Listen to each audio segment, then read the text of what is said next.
Estamos de volta com o nosso programa o BH Todo Dia, aqui no canal Viver Brasil. Muito obrigado pela sua audiência. E hoje estreamos um programa um pouco diferente, não é? A ideia, né, de Belo Horizonte a partir de biografias, de personalidades, né, que fazem parte de Belo Horizonte. E aí a gente conhecer um pouco mais essa personalidade. E claro, se essa personalidade tem força em Belo Horizonte, Minas Gerais, também terá força no Brasil. Então, daí a gente expande as nossas fronteiras do nosso canal Viver Brasil, tá bom?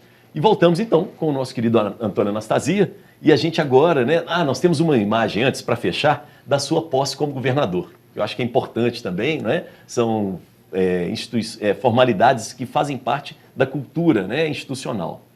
Então, recebendo a medalha, né, como governador do estado. E depois vai para a Assembleia, né? Tem uma Assembleia antes. É antes, né? Isso. Uhum. E é o discurso, está ali o Itamar Franco, que na época era senador, foi eleito senador, né? E o senador também, Aécio Neves. Isso. Ué, aquele cara ali é um presidente, não? Quem que é aquele ali? Temos o Márcio Lacerda, que estava ali atrás também na posse, que na época era prefeito de Belo Horizonte, né? Então tem uma passada ali importante. Aí também os Dragões da Independência. Nessa passagem ali, volta aquela foto ali. Dos Dragões da Independência? Dos Dragões da Isso. Independência. É na Assembleia. Vamos lá. Volta naquela foto ali. Sensação. De responsabilidade. O que é aquilo, naquela passagem ali? Responsabilidade. É o qual... sentimento. Eu sou uma pessoa, passa Gustavo, na sua cabeça o que ali? acontece é o seguinte, cada pessoa tem uma característica, cada pessoa tem um caráter, cada pessoa tem os seus atributos, suas qualidades e seus defeitos. Eu sou uma pessoa de formação com muito senso de responsabilidade. Tanto que eu fiquei os anos todos no governo, sempre muito, apesar de aparentar calmo, e sou calmo, mas sempre tenso. Porque a função de governador em especial, você fica ali à mercê dos acontecimentos. Eu me lembro, como se fosse hoje, eu almoçando no Palácio, eu almoçava tudo muito rápido no Palácio Mangabeiras, um sanduíche, com a televisão ligada, pá! Começou a pegar fogo no Expo Minas. A comida parou na mesma hora na minha garganta, porque primeiro pavor, será que tem alguém correndo risco de vida? Isso. Depois, e os prejuízos com o Expo Minas, custou uma fortuna aquilo ser recomposto. E a televisão falando na época, aposto que não tem seguro, não tem água. Claro. Começa a especulação, há uma especulação negativa. Felizmente, primeiro, tinha água, tinha seguro, e foi tudo apurado, e depois não foi um incêndio assim tão grande, mas aquilo me marcou pela, vamos dizer assim, o que eu sofri ali naquele momento, em termos de susto. É inexplicável. Foi o primeiro momento. Adrenalina. Adrenalina forte. Então, isso é o governador, é o dia inteiro. Pegou fogo numa prisão, há uma greve, há isso, há um problema aqui, há uma enchente. Enchentes. Aconteceu um episódio no sul de Minas, caiu um raio, mataram 13 pessoas. Aquilo foi uma coisa terrível, eu me lembro disso. Eu fui ao velório coletivo, muito triste. Então, resultado, a função de governador é tensa. Então, quando se vê assim, você sabe, eu conheço a administração pública, porque trabalho nela há mais de 40 anos. Então, sei quais são as responsabilidades de um governador do estado. Resultado, aquele momento solene, bonito, de reconhecimento. Claro, você lembra dele? Perfeitamente. Você passa ali, no meu caso, eu passei não com um sentimento festivo, mas num sentimento de gravidade da função que eu ocuparia e da credibilidade que eu tinha eleito, ocupei duas vezes o cargo de governador. A população estava te entregando. A população me entregou e a responsabilidade de devolver aquilo. E graças a Deus saí do governo com grande aprovação e logo me elegi senador. Mas era uma mistura. E é diferente do Senado, completamente diferente. Era uma mistura de responsabilidade, dessa sensação aí, mas uma sensação de felicidade evidente, enorme. Não há dúvida, você tem uma sensação que você conseguiu, alcançou uma determinada função, que, como diz, em um século só 25 são governadores de Minas Gerais, com reconhecimento da comunidade e um trabalho que seria feito, né, que seria dado continuidade. Mas, volto a dizer, é sempre isso, é sempre com o peso da responsabilidade. Não é um oba-oba, a função de governador não é uma função de alta complexidade, ainda mais Minas Gerais, um estado que é um país. Devido à sua formação como, né, na área de administração pública, aí pesa aquela questão assim, olha, é o meu CPF que está em jogo. Isso. E não só essa parte, é verdade, e não só a parte formal do CPF das assinaturas, mas, vamos dizer assim, da credibilidade pessoal envolvida nisso e também a expectativa das pessoas em relação ao governo. O sentimento de cobrança, que é normal, porque o sentimento de cobrança é permanente. Fora a família e os amigos. Então, o poder executivo é desgastante. O poder executivo. Então, que você vê, o caso mais claro, Obama entrou na presidência com aspecto jovem. 8 anos depois saiu com aspecto, coitado. Todos os presidentes têm o cabelo branco. Mas no caso dele, eu acho que foi de muito todos forte, o né? mais forte de todos. Não é? Então, por quê? Porque aquilo te suga. Isso. Na medida que você... Agora, tem pessoas, aí, claro, tem sempre exceções, que ficam mais na flauta, que não querem, infelizmente. Aí da personalidade. Da personalidade. Isso. Pois não, Gustavo. Não, na verdade, eu acho que a maior parte, o sistema político brasileiro hoje é composto por pessoas que não têm essa vocação pública de vontade e de responsabilidade. Isso. A maior parte são pessoas que não têm essa responsabilidade, uma boa parte. Por isso que a política é tão questionada pela população e tão mal vista de maneira geral. A população enxerga a política hoje como um espaço muito mais de mentira do que de verdade. Esses dramas da política, de verdade, não são de hoje. Nós sabemos que isso ora e sempre acontece. Mas eu acho importante que tenha bem claro que o papel do Executivo é um e o papel do Legislativo é outro. E aí eu fui para o Senado e a diferença é da água para o vinho, como se diz. Então vamos lá, vamos entender. O que é um Senado de uma república? Vamos E da água para o vinho. Isso. Bem, o Senado brasileiro, primeiro, é o órgão mais antigo colegiado parlamentar do Brasil. O Senado decorre da ideia do Senado Imperial Romano, de 2000 anos atrás, que eram os chamados pais da pátria, pessoas já de idade. Isso. Tanto que Senado vem de senil, que é de idade, senilidade. Né? Pessoas idosas, pessoas experimentadas, que ocupariam as funções de conselheiros do Império, da República.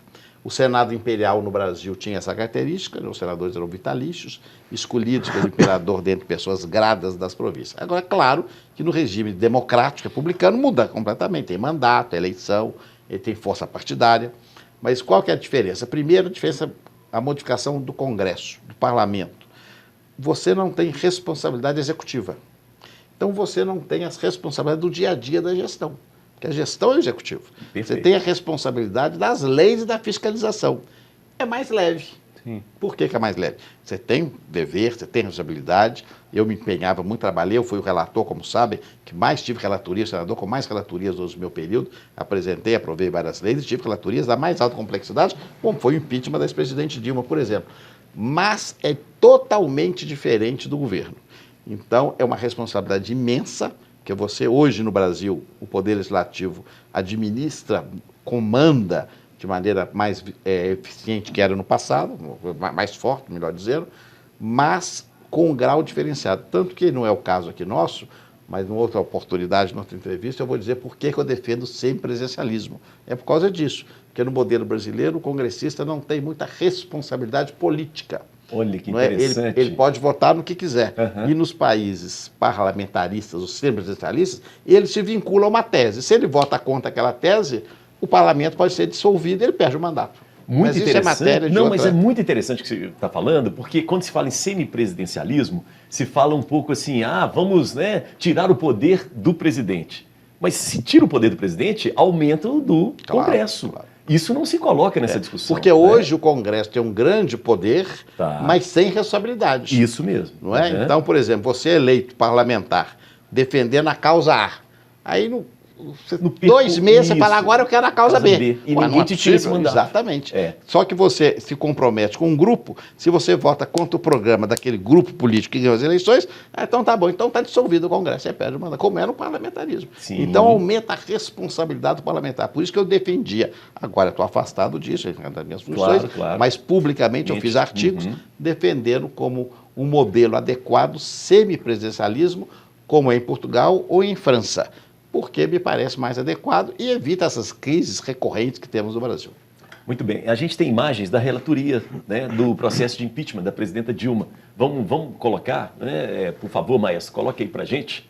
Respeito, os crimes de responsabilidade ocorreram e por isso mesmo nós temos, volto a dizer, na minha opinião, a possibilidade e a necessidade da votação pela conclusão desse processo e, de fato, a apenação de acordo com o que está na Constituição da República da ocorrência dos crimes de responsabilidade. Muito obrigado. Muito bom. Gostei do apenação.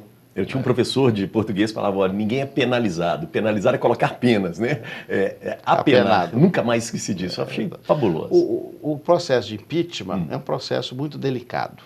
Na verdade, ele não foi concebido para ser usado todo dia. Não é? Ele é para ser usado um caso extremo. Não é? Mas no Brasil, em 30 anos, foi usado 2 vezes. Não é um bom sintoma. Sim. E no Brasil, nós temos lá no Congresso hoje pedido de impeachment às dezenas. Não vou dizer nem que sim, nem que não, que deve ou não deve haver impeachment. Mas não é para isso que o impeachment foi feito. Para isso tem outros institutos, não só do semipresidencialismo, como uma figura chamada recall, que é o modelo americano, que o presidente do México acabou de falar. Ele coloca a votação no meio do mandato. Eu devo continuar ou não, para questões políticas. E o caso do impeachment, no caso se houver crime. Não é crime, também confundiu muito. Não é crime penal. A presidente Dilma não cometeu nenhum crime penal. Isso. Cometeu crime de responsabilidade. Uma infração administrativa. A Constituição, de fato, sanciona. Está lá, está previsto. De fato, ocorreu, não há dúvida alguma, chamadas pedaladas fiscais. Então, foi um relatório difícil. Eu sofri uma grande pressão, todo mundo acompanha pela televisão. É natural que houvesse, mas é interessante que o ambiente, inclusive com os parlamentares do PT que defendiam, sempre foi um ambiente de bom convívio. Isso. São todos muito meus amigos hoje. Percebe que cada qual cumpre ali o seu papel de acordo com a sua consciência. Mas eu exerci o mandato no Senado por 7 anos. Cheguei a ser o primeiro vice-presidente do Senado. Fui cogitado para ser presidente do Senado agora, mas preferi esperar a vaga do Tribunal de Contas e, de fato, acho que correu tudo conforme eu imaginava, porque as coisas mudam. E aqui me permita introduzir, meu caro Elias, porque a política, vamos dizer assim, como eu fui acostumado, como eu estudei, como eu gostei de participar, ela hoje não existe mais. É natural, porque as pessoas evoluem, são novos tempos, novas pessoas, tudo é um ciclo na vida, não é verdade? E no jornalismo também é assim, os métodos alteram. Claro. Tudo. Então, as redes sociais hoje questionam o jornalismo. Exatamente. Então eu percebi que eu era uma pessoa, digamos assim, já um pouco anacrônica na política. Eu digo isso com muita tranquilidade, mas é verdade. Eu, por exemplo, não gosto de rede social. Eu acho que o político sem rede social não tem como ser eleito. Eu não gosto. Faz sentido. Não sou obrigado a gostar. Isso. Não gosto, acho. Não me vejo nunca fazendo aí aparições em rede social de maneira um pouco folclórica. Isso não é o meu estilo. Respeito quem faz, porque cada qual tem o seu estilo.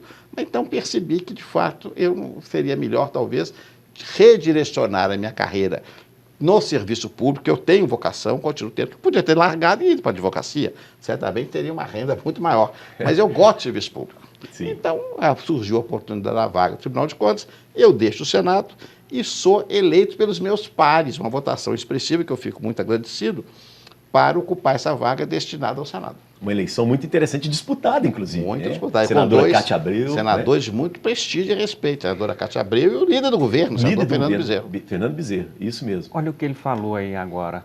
Ele falou uma situação aí que mostra, mais uma vez, e reforça todo o caminho. Todo o caminho positivo com que ele construiu a caminhada pública na gestão do Estado, nas atividades do país de maneira geral. Ele falou assim, eu tive a oportunidade de sair agora e poderia ir para o campo privado, ser um advogado de empresas, de pessoas, de como quem ele fez precisasse. há alguns anos atrás, né? Nesse caso aí, óbvio que ele sabe, ex-governador, ex-ministro, ex-senador, o tipo de avaliação que ele teria como um prestador de serviço, como um advogado, seria com preços e com valores, com remunerações nas alturas. O que ele resolveu? Ele resolveu continuar seguindo a caminhada dedicada ao ambiente público, da maneira que ele entende ser a mais correta. Então isso, de fato, o constrói de uma maneira diferente e única nesse nosso estado de Minas Gerais e no Brasil. Porque ele já tinha casa própria. Graças a Deus. Onde eu moro até hoje, estou muito satisfeito lá. Deve ser por causa disso. Já resolvi minha situação da casa. Achei ótimo, mas isso pragmático. É a vocação, porque a vocação é uma coisa que você não pode negar a vocação. Não. Porque você fica infeliz. Não é? Eu advoguei 2 anos, 1 ano e meio, 2 anos, quando eu consegui comprar o apartamento. Mas eu não me sentia realizado. Não é? Você imagina, no seu caso, um jornalista que gosta de fazer entrevista. Não, você não vai fazer entrevista, você vai só redigir texto. Você não vai ficar realizado. É a vocação da pessoa. A gente pode até fazer, mas a gente não, claro, né? Não, e aí você tem que planejar a sua vida para isso. Exatamente. Bem interessante. Vamos ver imagens da posse no Tribunal de Contas da União, tá bom? Vamos lá, maestro, mostra pra gente. Seguinte o resultado da votação. Senador Antônio Anastasia, 52 votos. Senador Fernando Bezerra Coelho, 7 votos. Senadora Cátia Abreu, 19 votos. Nenhuma abstenção, nenhum voto branco, nenhum voto nulo. Total 78 votos. Declaro aprovado o nome do senador Antônio Anastasia. Não tem jeito, tem a figura do presidente Rodrigo Pacheco. Queria que você falasse um pouco dessa sua convivência com ele, como é que foi? Claro, o Rodrigo Pacheco é uma das grandes esperanças da política, não só de Minas, mas do Brasil. Conheci o Rodrigo como advogado, antes de ser político. O Rodrigo tem um preparo extraordinário. Ele era advogado do escritório do Maurício Campos. Maurício Campos, meu amigo pessoal, contemporâneo de faculdade. Quando era vice-governador, por sugestão minha, o governador Aécio o convidou, foi secretário de Segurança, um excepcional secretário, é um grande advogado. E moldou bem, juntamente com outros colegas, o Rodrigo como um excelente advogado. Mas o Rodrigo também tem a vocação, gosta da política, não é? E ele gosta muito, e ele é muito jeitoso. O Rodrigo é bem um político mineiro, talvez, do tempo, com o preparo do tempo antigo e com a modernidade dos dias de hoje. Sim. Então ele consegue congregar os dois aspectos. Sim. É jovem, tem energia, é bem antenado, como se diz. Nem sei se usa essa expressão mais, mas usava até recentemente. Então o Rodrigo conseguiu, primeiro, se eleger deputado federal, na eleição em 2014, não é? Era advogado, elegeu deputado federal. Em 2016, contra tudo e contra todos, se lança candidato a prefeito de Belo Horizonte. Ninguém acreditava, ninguém nem conhecia em Belo Horizonte, a não ser o mundo jurídico, quem era Rodrigo Pacheco. E ali ele dá um grande salto. Por quê? Ele não ganha a eleição, mas ele chega em terceiro lugar, uma votação de 10%, muito expressiva, e ele se mostra a Belo Horizonte, a Minas Gerais, o preparo que tem, a capacidade verbal, a inteligência, a articulação. Fica muito bem. Logo vira presidente da CCJ na Câmara, e em 18 ele cogita, isso é sabido, não é nenhum segredo, eu queria que ele fosse o candidato ao governo de Minas. Falei isso muito com ele. Ele é do Partido Democratas. Eu entusiasmei, estimulei a ser candidato ao governo, porque eu não queria ser candidato ao governo. Até o ponto dele se lançar. Exatamente, se lançou e se lançou bem, Sim. Mas o meu partido, o PSDB, a quem eu devia um mandato no Senado, me procura, né, capitaneado pelo governador Geraldo Alckmin, candidato a presidente, fala, não, você tem de candidatar, você não tem alternativa, você tem de candidatar, porque a sua candidatura, eu era em tese favorito, a sua candidatura é fundamental, o governo que nos sucedeu não fazia uma boa administração, estava mal avaliado, e aí eu estou compelido, chamo o Rodrigo e falo, Rodrigo, infelizmente eu não tenho alternativa. Então eu queria candidatar, mas eu não vou candidatar contra você, que não tem cabimento, até pela nossa relação. Você, então, queria que você fosse candidatar ao Senado e eu vou me empenhar ao máximo, você vai ser senador.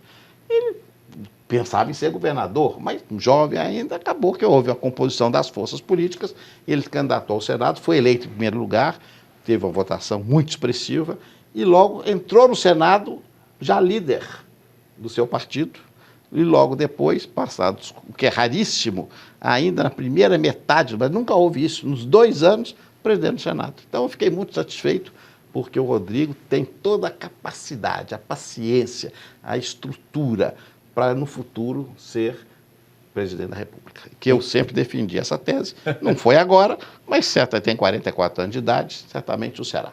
É interessante, né? Porque o Rodrigo Pacheco, a imprensa fica tentando fechar assim. Não, ele tem apoio do governo. Não, ele não tem apoio na oposição. Não consegue descobrir. Claro. Por quê? Porque ele dialoga mesmo, teve que costurar essa política claro. mineira. Agora, Anastasia, achei interessante na sua fala o respeito ao partido. Né? Você falou, olha, eu não queria ser candidato, mas o PSDB me colocou a situação. Você poderia ter saído do partido, poderia ter brigado, exposto essa situação, mas você manteve uma fidelidade ao partido. Eu queria entrar nesse assunto rapidamente. O cientista político professor Felipe Nunes, da UFMG, fala que não há saída para a crise, essa crise que o Gustavo lembrou, que não seja pela política. A crise da política tem que ser pela política e por um fortalecimento dos partidos. Concorda com ele? 100%. Conheço muito o professor Felipe, aliás, foi orientando a minha irmã Fátima, é um rapaz muito preparado. Belo Horizonte é um ovo, hein? É um ovo. E, de fato, acho que tem toda essa... a única saída é a política. Nós vivemos num Estado civilizado. Na civilização, a política é o caminho do diálogo. Eu digo sempre, a política está no nosso dia a dia. Aqui nesse ambiente que nós estamos, que eu estou vindo pela primeira vez e dou parabéns ao Gustavo, aqui convivem várias empresas. Aqui é política, porque é um convívio amistoso. Num condomínio, você está fazendo política, você convive com o seu vizinho, você não está agredindo e mordendo o seu vizinho. Então, a política é isso, é a arte do diálogo, a arte parlamentar.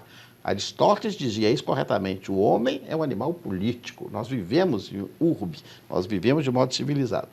Então, a crise política se resolve pela política. E a política, ela se desdobra necessariamente em partidos. Ainda que os partidos tenham seus caudilhos, seus líderes. Como aconteceu na França agora, essa eleição recentíssima demonstra isso. Mas são partidos, são grupos políticos, que ninguém governa sozinho. Não existe política fora do grupo. Ainda que haja uma pessoa que se destaca, ela não terá futuro se não tiver um grupo sólido a lhe dar sustentação. Então, eu acho que é muito importante. Agora, o Brasil é um exagero. Nós temos muitos partidos, a reforma partidária, nós já votamos várias, eu votei em várias, estamos diminuindo. Fim das coligações, cláusula de barreira, isso vai diminuindo nos partidos ao longo do tempo. É interessante, seu pai, outro dia, né, o PCO, escreveu uma coluna sobre isso, há pouco tempo agora, descrevendo a importância dos partidos e até apontando alguns partidos que ele, olha, não concorda ideologicamente, mas eu reconheço que esses partidos são importantes, claro. Que tem uma cara, tem uma ideologia, isso é importante. Agora vamos então, aquela hora eu falei que era a posse, mas na verdade era a votação, né, para da indicação, né, do ministro TCU, e agora a gente vai com a posse. Vamos lá. A emoção que ele tocava e a mim reciprocamente pela admiração que temos um pelo outro. Muito obrigado, presidente. Agradeço demais. Ontem, naquela despedida, minhas senhoras e meus senhores, nós fomos tocados de fato pela emoção, porque a palavra despedida significa exatamente um adeus. Hoje, ao contrário, é uma palavra de agradecimento e visando o futuro, o porvir, as novas funções que recebi a delegação e a confiança de meus pares no Senado. Disse ontem, e reitero aqui, a vocação que tenho para o serviço público.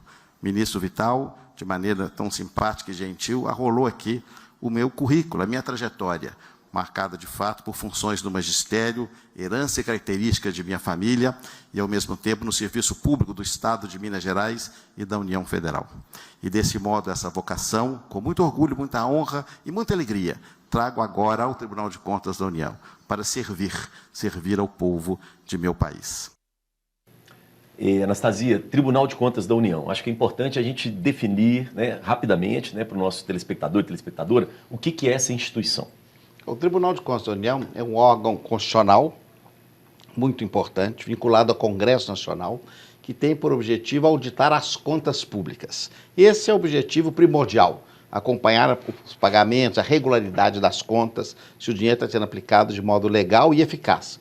Mas com o passar dos anos, o tribunal aumentou muito a sua área de ação. E hoje, por exemplo, todas as concessões, privatizações, parcerias públicas e privadas, tudo isso passa pelo Tribunal de Contas. Então, ele alargou a sua competência, ele se empoderou ao longo dos últimos anos e é um tribunal, portanto, com muita capacidade de se articular e ajudar o Brasil na questão das políticas públicas e de fomento econômico. A OCDE, por exemplo, identifica no Tribunal de Contas um parceiro ideal para que o Brasil comprove, através do tribunal, os requisitos de acesso do país à OCDE, que é o grande clube dos países envolvidos. Então é um trabalho, de fato, muito importante. O tribunal tem um corpo técnico permanente de altíssima qualificação, é considerado o corpo mais qualificado da esplanada de Brasília, Sim. Em termos de doutores, dos auditores federais, que são de altíssima qualificação técnica. Nós somos 9 ministros, tem 4 ministros substitutos, os procuradores, e é um ambiente adequado e de muito empenho para que esse trabalho se faça. Não é? Eu, fazendo uma comparação rápida, eu tenho dito que no tribunal eu trabalho mais em termos de volume do que no Senado. Em termos Você de já trabalho, percebeu isso agora? Tenho 2.000 processos, tenho uma demanda muito grande. Eu gosto de trabalhar, né? Já percebi, todas as pessoas que me conhecem. Isso não é sabem problema, disso. né? Não é dificuldade, eu gosto de ação, não gosto de ficar parado. Mas, em compensação, há uma organização melhor do que o Senado. Porque o Senado é uma vida política. Então, no Senado, o Gustavo é testemunha, você está lá sentado, chegou o fulano de tal. Então, é uma coisa um pouco desorganizada. Isso, não é? tem que receber. Receber, né? aquele Isso. mundo político, aquela gente. O tribunal, não, já é uma coisa mais reservada. Você tem um trabalho mais técnico. Sim. E esse trabalho, ele é pré, ou ele é antes, ele é durante, ou ele é pós? Eu estou perguntando isso porque você citou aí os trabalhos que foram estendidos às ações do tribunal, aí você citou as concessões, as Isso. parcerias público-privadas. Mas o trabalho do tribunal, ele é um trabalho para prever equívocos, ele é um trabalho que enxerga essas falhas durante o processo ou só depois de pronto? Nas 3 fases. o tribunal hoje autoriza, vou dar o exemplo Você do tem G5. como impedir um desperdício? Sim, claro, vai chegar no conhecimento.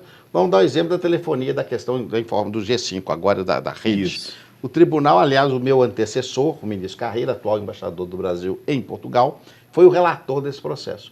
Então, para autorizar o Brasil a entrar nessa questão dessa modernidade, o tribunal autorizou. Agora cabe a mim, como relator que o substitui, acompanhar a implementação. E cabe ao tribunal corrigir os erros. Durante o processo. Durante o processo ad eterno. Tá claro. E o tribunal pode ser acionado também? Os partidos políticos podem? Qualquer cidadão Qualquer pode acionar, cidadão qualquer pode? pode acionar o tribunal. E os próprios ministros, ao contar judiciário, temos iniciativa também. Ah, vocês mesmos? Podemos. Interessantíssimo, Exatamente. Isso é hein? diferente do judiciário. O próprio tribunal tem a autoridade e competência para iniciar uma fiscalização. Sim, sim, interessante. Né? E existe também uma transparência do tribunal. A gente Claro, consegue acompanhar evidentemente, quais são tudo, esses processos. tudo. Perfeito. Tribunal tecnologicamente muito avançado, né? Tudo à disposição. Qual que é a sua perspectiva, assim, né, dentro do tribunal, assim, de agora Bem, em diante? eu tomei posse no tribunal esse ano com 60 anos de idade, significa que eu tenho um horizonte de mais 15 anos no tribunal, até os 75, quando há aposentadoria compulsória, porque o cargo é vitalício. Então, eu pretendo, nesse período, né, claro que eu conheço a matéria no seu mérito, mas eu vou ter de me adensar ainda mais nos procedimentos, nos processos, e vamos desenvolver o trabalho durante esse período. Há um clima de muita harmonia entre os ministros, então eu estou muito esperançoso de conseguir contribuir positivamente para realizar lá bons trabalhos com muita disposição. É interessante a sua pergunta, Gustavo, porque recentemente o Tribunal de Contas da União, ele, né, decidiu de que os dois procuradores, né, Daltan Dallagnol e o Janot, na época da Lava Jato, tiveram custos, né, exagerados, né, durante a estadia lá em Curitiba, essa coisa toda. É interessante. Veja como o Tribunal de Contas é importantíssimo para o dia a dia. Se você abre um jornal hoje, o de hoje, por exemplo, tem pelo menos 3 notícias do TCU, envolvendo todas as matérias que surgem no Brasil. O tribunal é chamado a dar uma opinião, porque tudo envolve recurso público. Sim. Ok. Bom, agora, Anastasia, eu queria voltar um pouco numa área que é muito cara ao BH Todo Dia, que é a área de cultura. E você foi secretário de cultura, né? E eu queria que você fizesse a gente entrasse um pouco Belo Horizonte nessa vocação que você falou no primeiro bloco, né? Dessa coisa da cultura, do turismo. O que falta para a gente, na sua opinião? Bem, em primeiro lugar, eu sou uma pessoa que tem muita vinculação com a cultura. Eu não sou artista, não tenho nenhum pendor para fazer artes, mas sou um grande apreciador das artes. Fui secretário da Cultura no tempo do governador Hélio Garcia. Durante o governo do Aécio, como secretário, vice-governador, e no meu governo, eu dei um empenho imenso à cultura. E eu acho que ela é fundamental para o Brasil e para Minas em especial, porque a identidade do mineiro está vinculada de modo indissociável da nossa cultura, que passa pela gastronomia, pela religiosidade, pelas nossas tradições, pelas bandas do interior, pela nossa música, pelo teatro mineiro, pelas nossas artes plásticas. Você está vendo aqui a arquitetura, não é? Então, ou seja, Minas é um estado riquíssimo em termos culturais. Acho que é do Brasil disparado, também um pouco de suspeita, mas acho que de longe é o estado que tem mais cultura a ser apresentado. E eu acho que nós temos muito a fazer. No nosso governo, período governamental, qual foi a nossa sensação? Nós temos que ter mais equipamentos culturais. Então, o Circuito Cultural da Paz e da Liberdade é o exemplo vivo disso. Não há no Brasil um circuito cultural com tal dimensão. Tivemos o apoio da iniciativa privada, aquilo tudo foi restaurado, nós restauramos todos os prédios históricos. Eu, no governo, me empenhei muito e tenho muito orgulho. Me pergunto qual grande restauração você fez. O acervo do Palace Cassino, em Poços de Caldas, Sim. foi restaurado no seu esplendor. Está um prédio magnífico que está lá colocado. Da mesma forma, falava hoje, nós restauramos as termas de Caxambu, restauramos vários prédios históricos. O próprio Palácio da Liberdade foi inteiramente restaurado, foi colocado um museu interativo interessantíssimo, que infelizmente não foi dado continuidade. Agora, além disso, nós temos de criar atrativos em Belo Horizonte como capital do estado para termos essa vocação. Então, qual é a grande necessidade que nós temos? Primeiro, infraestrutura. Então, conseguimos ter o Expo Minas. É um grande centro para exposições, mas não temos um centro de convenções à altura. Para isso, nós lançamos ao nosso tempo uma proposta de manifestação de interesse para o setor privado construir. Infelizmente, ninguém se interessou naquele momento. Mas mais dia ou menos dia, nós temos, na minha opinião, que eu disse lá atrás, do complexo da Gameleira um centro de convenções, que já tem Expo Minas, tem espaço, Isso. tem metrô, tem localização, construir ali um grande centro de convenções. Mas, além disso, nós temos de ter rede hoteleira, que avançou muito com a época da Copa do Mundo, mas nós temos de ter atrativos. Por isso os equipamentos culturais, por isso a Casa da Orquestra, que eu me empenhei tanto em fazer a Orquestra Filarmônica de Minas. Filarmônica, isso, que a é Sala Minas Gerais. A Sala Minas Gerais, construída ao nosso tempo, que é um orgulho. Aliás, agora, na comemoração do bicentenário da independência, a orquestra vai a Portugal, vai ser uma das grandes efemérides dessa acontecimento da efeméride, é a orquestra em Lisboa e no Porto. Então, por quê? Porque se vem uma convenção de médicos, os médicos vêm. O que eles querem? Eles querem fazer a convenção, mas também querem conhecer a cultura, querem ter a boa gastronomia. Porque nós levamos a nosso tempo, Minas foi o único estado subnacional que foi destaque no Madrid Fusion, que é o Oscar da gastronomia em 2013. E aquele impulso inicial, e esse foi um dos poucos programas que tiveram continuidade, nós conseguimos revelar, por exemplo, o Léo Paixão é fruto daquele movimento. Sim. E outros tantos grandes nomes. Então, Belo Horizonte passou a ter uma referência gastronômica importantíssima. Então, quer dizer, é todo um complexo. Se soma o aeroporto, porque sem aeroporto ninguém chega aqui. O aeroporto era muito modesto, não tinha a linha verde, as esteiras, a Pampulha eram famosas pela dificuldade. Hoje o aeroporto é um aeroporto internacional. A gente tinha uma mini todo esse planejamento, exatamente, todo esse planejamento é importantíssimo para que Minas tenha o seu acervo turístico e cultural, porque uma coisa puxa a outra. Porque como é que tem uma cena cultural tão grande no Rio de Janeiro? Tem turista o dia inteiro, vai para o teatro, vão para os museus, então tem de ter movimento. A mesma coisa em São Paulo. Então eu sou muito entusiasta dessas ideias. E a iniciativa privada é um bom negócio? É fundamental, claro, não há dúvida alguma. Porque, veja bem, a cultura ela não é fruto da ação do Estado. O poder público não faz cultura. O poder público estimula, fomenta a cultura.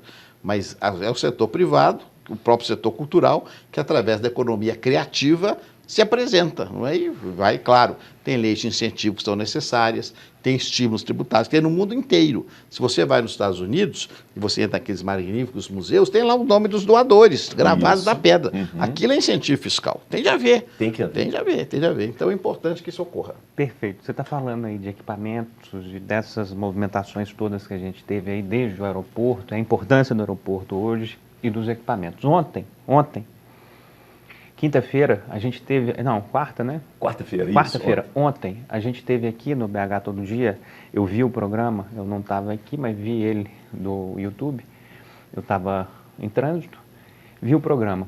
E aí, a gente teve a oportunidade de apresentar aqui no canal Viver Brasil, talvez nos primeiros momentos aí, o retrato atual de um dos locais que eu não tenho a menor dúvida que vai ser um dos equipamentos de turismo, de receptivo, de beleza mais fantásticos do Brasil, e está sendo feito aqui em Belo Horizonte, que é a Catedral Cristo Rei. Claro. E o que está acontecendo? Eu só vou corroborar com o que você estava falando, e aí peço para que você faça um resumo disso tudo aí.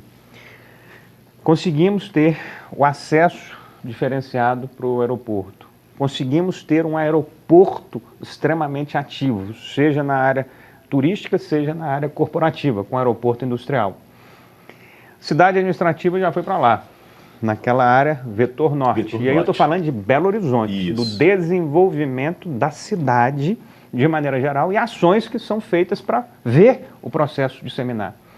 Essa história aí, esse composto aí, BH Airport, aeroporto industrial, cidade administrativa que já levou a parte do poder político para aquela região. Essa Catedral Cristo Rei é uma coisa de louco. O próprio Dom Malvor falou que vai ser o Cristo Redentor de Minas Gerais, de Belo Horizonte. E realmente as imagens que a gente viu aqui no canal ontem estão lindas. Um teatro para 800 pessoas. Aquilo ali vai trazer um incentivo de desenvolvimento para o Vetor Norte ainda maior. Então, não tem a menor dúvida que essas ações que foram desenvolvidas aí, a revitalização do aeroporto, a cidade administrativa que foi muito criticada em um determinado momento e agora tem o seu valor. Então, acho que essas ações são ricas para Belo Horizonte. A Catedral Cristo Rei certamente é um dos presentes que a gente vai ganhar aqui daqui para frente. Só queria fazer essa intervenção e mandar um agradecimento ao Dom Valmor E há esse empenho de se construir a catedral em uma área fundamental para Belo Horizonte. Certíssimo, certíssimo. Dom Valmor está entusiasta número 1, mais do que isso, como grande idealizador e condutor de todo esse processo. E é importantíssimo, porque tudo isso depende, Gustavo, de planejamento. Ninguém faz da noite para o dia. E o planejamento do vetor norte é da região metropolitana como um todo, porque Belo Horizonte é a sede, mas a região metropolitana toda se beneficia. Então, de fato, nós temos a necessidade de fazer, porque é onde o Estado pode crescer, onde a região metropolitana pode crescer. Exato.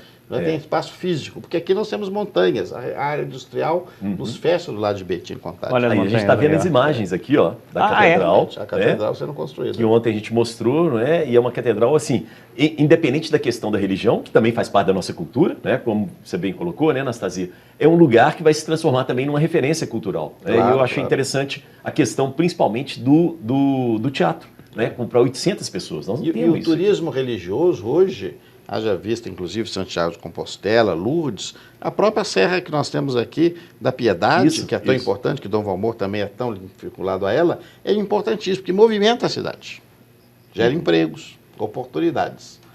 Muito bem.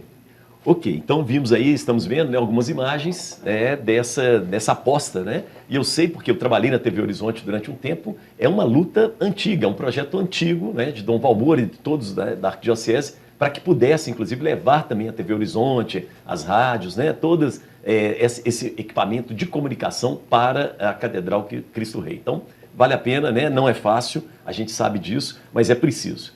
Vamos fazer o seguinte, ó, nós vamos para um breve intervalo, daqui a pouco a gente volta no nosso último bloco aqui do nosso programa. E no último bloco, a gente não vai ter a participação, né, do Antônio Anastasia, porque ele precisa sair, já estamos em cima da hora. Então eu queria aproveitar esse minuto final, primeiro para agradecer, né, a sua presença e deixar à vontade para essa despedida aqui do BH Todo Dia. Muito obrigado. Quero agradecer, Elias, agradecer ao Gustavo a gentileza do convite também, parabenizar o programa, aos nossos telespectadores e dizer que é um prazer estar aqui falando de Belo Horizonte. E não me permito aqui o gosto pela história, Dom Valmor me ensinou que a catedral é interessante, que a nossa catedral atual da Boa Viagem, na verdade, é provisória. Você que trabalhou lá sabe disso. Sim. Para onde era o Gustavo, não sabe. Aonde seria feita a catedral? Na Praça do Cruzeiro. A Praça Milton Campos, que era o ponto mais alto. Por isso que lá seria feita a catedral. Era previsão quando Belo Horizonte foi criada. Por isso, Praça do Cruzeiro, depois Praça Milton Campos. E nunca foi construída. Então, agora, Dom Valmor realiza o sonho de Dom Cabral, digamos assim, e leva a catedral, a grande catedral metropolitana. Então, essa informação realmente eu não sabia. A Catedral de Belo Horizonte é provisória. Era para ser no Cruzeiro, na Praça Milton Campos. Como nas cidades, né? Todas as cidades, as catedrais ficam no ponto mais alto. Por isso que chamam Praça do Cruzeiro, porque havia uma cruz, mas não havia a catedral. Que bom que o tempo passou, que não foi construída e que está levando esse desenvolvimento para uma área região. Completamente. Mas eu contei só esse episódio para dizer, de fato, que o amor à cidade é muito importante. Temos que conhecer os fatos de Belo Horizonte. E o seu programa certamente será um veículo para que socorra com muita frequência e com muitas personalidades, com muitas pessoas que virão aqui relatar os seus amores para a nossa querida Belo Horizonte. Muito obrigado, agradeço a todos, é um prazer. Obrigado, muito obrigado, professor. Muito obrigado. Gente, vamos para o intervalo, daqui a pouco a gente volta no último bloco do nosso BH Todo Dia. Valeu!